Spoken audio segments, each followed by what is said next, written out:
ndakamira ndichirangarira nguva zedu dzapfuura, zvese zvataita pamwe chete zvino zvaparara semhepo. Maziso angu azere misodzi,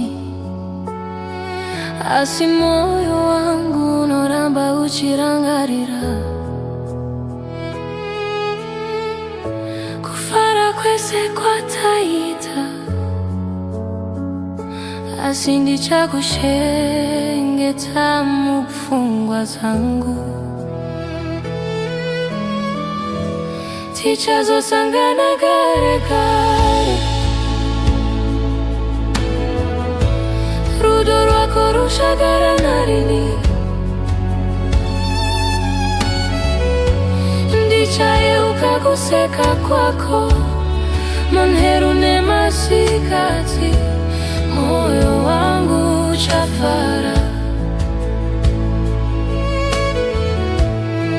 Uye kunyange ndichichema,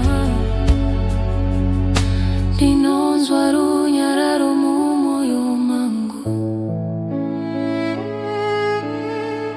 Nyamo dzese dzatakasangana nadzo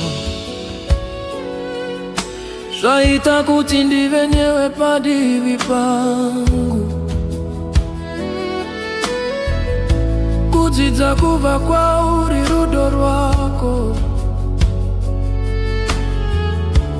zvino zvese zvave ndangariro. Rufu haruguri rudo rwedu, uri kupenya semunhu wechedza.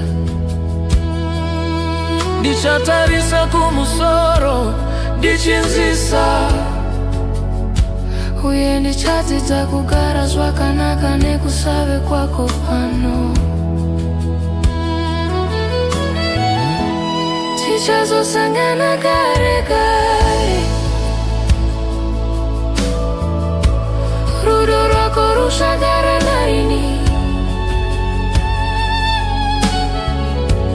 Ndichayeuka kuseka kwako manheru nemasikati, moyo wangu uchafara.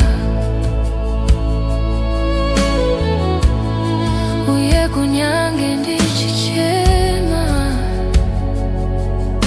ndinonzwa